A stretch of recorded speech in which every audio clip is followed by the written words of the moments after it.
of Superman before being cast in the show? Definitely was a fan of Superman, 100%. I would say, I was usually, I think I was more of a DC fan in general, because I think, growing up, like the Dark Knight trilogy and Smallville were a few of my kind of favorite go-tos.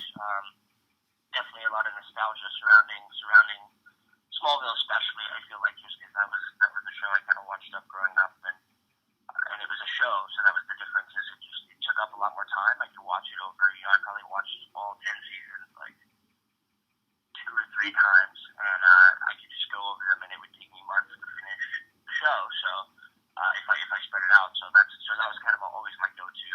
But I was definitely a big Superman fan. But I gotta say, I never was really super into the comics. I do kind of want to go back, and I kind of want to pick a few select comics and go through them just because I never did as a kid. Like I was never in the comics. Um, in fact, I don't even know if I ever once read a Superman comic though. Is the weird part. But I was a big Superman fan. But just more on the screen, more like the classic Christopher Reeve films, the Richard Donner films, even the new ones, but especially like Smallville. So yeah. Well, it's funny that you mention the previous movies and TV versions of Superman. How does this version of Superman or Lois Lane, how does it differ from the ones that you've seen in the past? Is there a new element that fans are getting? Most definitely. There's several new elements. I think one of the biggest sort of new spins that you're going to see is just the family dynamic. I think that's a huge part of the show, and it's really kind of what I don't want to say it's what carries the show, because there's still that classic Superman action, and there's going to be some phenomenal special effects from what it looks like, and some really cool scenes. But there's also, there is a new family dynamic, and now that Superman and Lois are settling down and they have kids and stuff, that adds a whole new spin just that alone. But even kind of excluding that for a second and just forgetting about that, just between Superman and Lois, there's this amazing husband wife. There's this. It's so real and it's so grounded. It's like, oh, that's really what parents are dealing with, and that's really like I grew up with my parents. I know what they had to go through.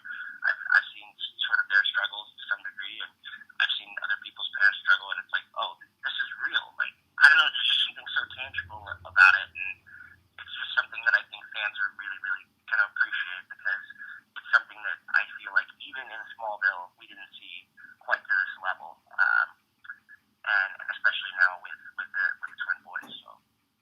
Very cool. Well, also, since you mentioned Smallville, this show sees Clark Kent move back to his hometown of Smallville, and you play Clark Kent's son, Jonathan. So, can you tell us a little bit about Jonathan? What's he like? Does he have any elements of his father or his mother in his character? Definitely. I'd say Jonathan is, in general, I think he's a little more like Lois. He's pretty reserved.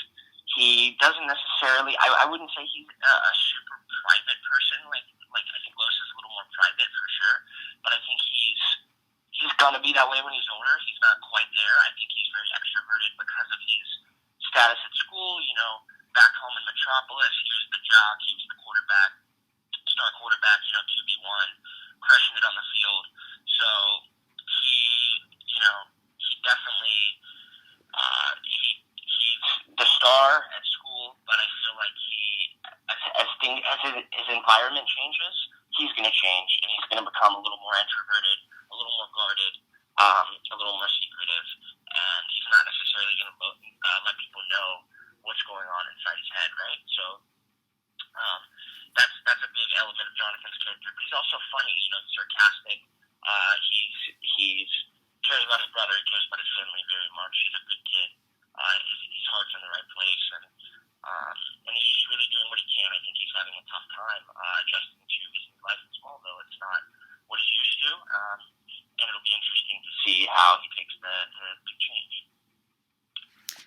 Yeah, we're all really excited to see how he reacts to this new change of pace and this new setting that his father and his mother know very well, but this is brand new to him. So does he really know how Smallville helped his father become the superhero that he is, or is he just looking at it from the perspective of I'm going to where my dad grew up, and that's not necessarily where I grew up. How does he? You mentioned that he's in new territory here. He's not used to a place like Smallville, but does he really know what Smallville meant to his dad? Does he know that backstory? Right. I think that definitely Superman would be, or Clark would be, divulging some of that information, and this is what it was like. This is what it was like here at the farm. This is what it was like at the festival. This is what it was like at this.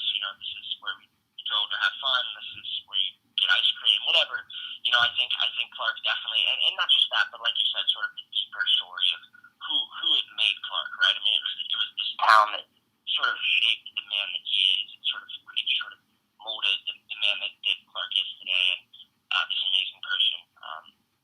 And I think that he wants his sons to get that, but he also knows that they're young and that they have a lot to learn and a lot of time to mature. And so he doesn't want to dump everything on them and load it all at once. Lois doesn't either, obviously. But they slowly start to sort of teach these boys lessons, and there is a reason behind it. And like the fact of the matter is, they're not just in that town for Superman or for Clark or for Lois.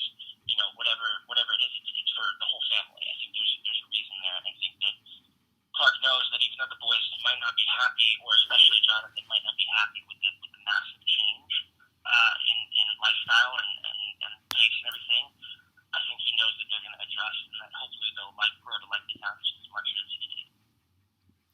So did the writers let you know what the family dynamic was before we see the first episode? Does everyone have a really solid family relationship? Does everyone get along? Is there tension there? What do you think life was like for them when the boys were growing up in Metropolis? Definitely, I think in Metropolis growing up, I think things are. But I think things are the same all across the board. I think even I think Smallville was definitely a huge move for the family, for the Kent family. But I think even before that, similar dynamic. I think they all got along phenomenally. I think it was a great family. However, I think that definitely Clark wasn't as present as maybe he should have been. I think that's the biggest thing, and that's sort of what we're gonna come to learn is that he's Superman, right? He's out saving the world half the time, so he's not always quite right there with the boys when they need him the most. But obviously he's an amazing person, and he wants to work on that, and he wants to be a better father. He cares about his boys. He loves them so much, and so does Lois, and so they really care about their boys, and they want them to have great lives. And he knows that moving to Smallville hopefully is going to promote that kind of change of him being able to be a little more actually in their lives, a little more tangible in the boys' lives. Very cool. So through watching Smallville, and since we know that Clark Kent grows up to be the superhero that we all know and love, is there any chance that your character might put on a superhero suit of his own? Do you see something like that happening in the future? Honestly, this is the honest answer. Okay, this is the honest answer, because normally what I would say is I can't tell you, but the truth is I have no clue. No clue. So I'll leave it at that, because I genuinely don't know. But I can't say it's not possible, but I certainly haven't heard anything about that. So I'm not quite sure. I've definitely heard rumors of where my character's headed, and that's not the direction. But you never know. I mean, it could be anything. Well, we're all definitely excited to tune in and see, especially since we're less than a week away from the premiere. Definitely, I'm super excited.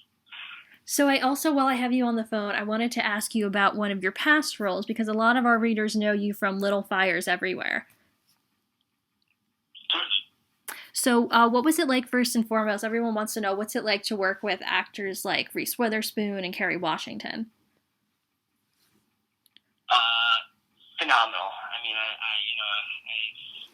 It's just like, every time someone asks me that, it is kind of like getting asked it again, because it's like, yeah, you're right, everybody wants to know that, but also at the same time, it's like a fresh question, because I just get so excited, because I'm like, oh, Reese, I haven't seen Reese in so long, I haven't seen Carrie in so long, but they're amazing. I mean, they're amazing women, amazing role models. amazing people, consistent, coming to set all the time, just with smiles on their faces and jokes up their sleeves, and just ready to have a good time, but extremely professional and very dedicated to their work and their craft, and really a pleasure to watch. That's pretty much it. I'll leave it at that. Simple, short and sweet. Yeah, absolutely. They're definitely it's fun to watch them and their dynamic and to watch that show, which is really dramatic and really exciting. Is there anything that you learn from them particularly or just from being a part of that show when it comes to your acting experience or what's something that you learned from working on that show? Well, I would say that when I booked that show, at the time I booked that show, I didn't really have in my head that I was going to act as my career. I just was like, oh, this is kind of a hobby. I love it, but I don't know if I'm going to keep doing this. At the time I was going to school.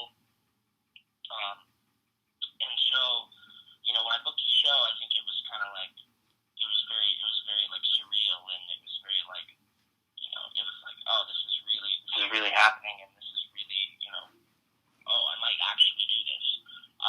And so I guess I learned from them how to be an actor. You know what I mean? Like how to really be an actor. Like I've watched them, especially Reese, since I worked with her, do so much more. I would really just like watch her and kind of just see how she would present herself around everybody, around the rest of the cast and around the crew, and how she would have conversations with the writers about her character and with the director. And I was just kind of like, oh, that's this is what an A-lister does, and I'll probably never be even close to her level, like not even a fraction of it. But it's like that's what an A-lister does, so that's probably something to watch, and that's something to replicate, that kind of behavior, and just being consistent, never really having a bad day at work, always showing up with a smile. Those were just some key things that I learned. Yeah, and you're learning from the best there with people like Reese and Carrie. Yeah, just observing, definitely. Well, also since the show is called Little Fires Everywhere, your character set some of the fires themselves on that show. So I wanted to ask you, what's it like filming scenes where there's fire on set? I'm sure there's a million different safety precautions, but what's the process like of filming something where you're working with fire and you also have some of the meatiest acting scenes you have? Right. So luckily, with certain things, I feel like maybe something a little lower budget, you might just have full CGI fire. But in this case, there was some real fire, and they had what are called fire bars. So it's basically it's essentially what it sounds like. It's just kind of like a metal. It looks like a metal hose almost, but thicker, and it has holes poked in it, and gas goes through the holes, and then you can put a lighter out and spark it, and just explodes into flames essentially. And so then you have this sort of wall of fire to react to, and then whatever they need to add in around it to make it look extra realistic. So they might position the camera right behind it, looking over the flames, over the flame bar, with the flames rising at your face or whatever it is, and then they add in some CGI fire around it to make it look super realistic. But in this case, they had flame bars everywhere, and we did all the interior stuff separately from the exterior, and we were inside, and I mean those were some draining scenes, just all day acting, terrified for your life. It's intense, but it's a blast too, and the real fire definitely helps in that situation. And since it's such, I would almost call scenes like that kind of like stunts of your own because you're working with these natural elements that they're very intense. So, do you have any stunts in Superman and Lois that kind of helped with? Do you anticipate there being stunts that you're doing in that show? Is there any way that you could tease kind of the physical elements that you're going through? Definitely. So in Superman and Lois, there's definitely going to be a lot of action. Definitely, I would gander to say there's going to be more action than Little Fires for sure. Quite a bit more. But I think that a lot of that action is going to be Superman, but the boys have plenty of their own.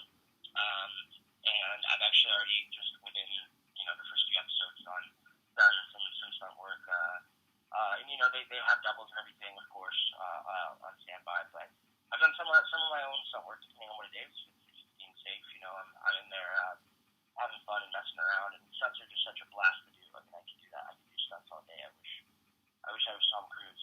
I'd just go for it. But no, but I mean, I think there's going to be more to come, and I think some of the stuff is just going to be. It's really cool to watch, like even cooler than the fire stuff. You know what I mean? Like so that's like for me that's always kind of the most fun part is like the action and the getting in there and getting grimy and just doing whatever it is for real. If it's a fight scene or rolling around in the mud or having to wade through water and with live rounds going off over your head, whatever it might be.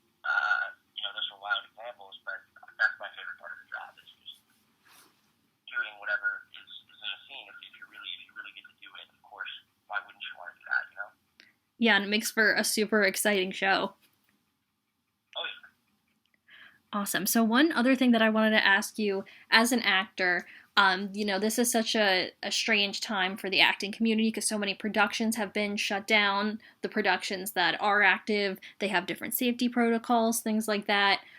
So what would you say to actors who maybe aren't getting the chance to be on set right now, but still want to work on their craft? How do you keep your craft sharp even when you're not on set? That's a really, really good question. It's tough. It's tough because I remember I went through a dry spell pre-COVID, but went through a dry spell from the time I was like 15 to the time I was 17. Didn't book much at all, and that's how it is for everyone right now. You know what I mean? Like I was so lucky to book this show right before COVID, and of course we're still having to follow very, very strict and stringent protocols on set. But I would say it's a tough time for everyone. I would say keep your head up, continue working on your craft. Take classes if you can. You can take a Zoom class, a Zoom acting class. You don't have to spend money to work on your craft. I think to really, I think if you have an agent or a manager, you can just honestly, this is something that I would do if I was in someone's shoes right now where I wasn't able to be working. I would probably contact my agent or manager if I had one, and then I would say, hey, can you guys send me some scripts? And I would like to just do a self-tape at home, right? Take myself reading these scripts with someone and send them back to you, and you tell me, give me some notes, give me some advice. But on the flip side, you don't have to do that with your agent or manager. If you don't have an agent or manager, you can do that with a family member. Maybe you have an uncle who's really into film and he knows a lot about great actors, and maybe he can give you some good advice. But it's just nice to have someone give you honest feedback because you'd be really surprised at someone who's never worked in the industry ever once at how honest and down to earth they can be compared to even some directors I've worked with were a little bit they weren't as transparent as they should have been, maybe just because for the sake of being nice, right? Which is okay, but it's also like sometimes you need that brutal honesty, and sometimes a family member or your manager will give it to you. So that's something I would say. Just doing self tapes at home and running sides. I think that's super great advice for actors and creative people right now, but us as fans, we're really excited that we have this show to watch during COVID since so many productions are shut down. We're really excited for a new show, especially in the DC universe, to premiere. So it's really exciting to have a brand new show to look forward to. So for my final question, I wanted to ask you that since the show premieres next week, if you could pick one word to describe the show to get people to watch, what would it be? That's a good one. Can I think for a second? Sure.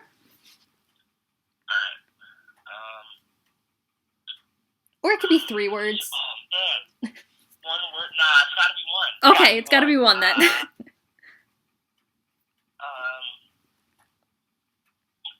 one is tough though. One is tough, but would three really be any better? You know what I mean? Like three, I feel like if you said 3, I would have blanked 2. So I'm just trying to stick with that original, just that one word.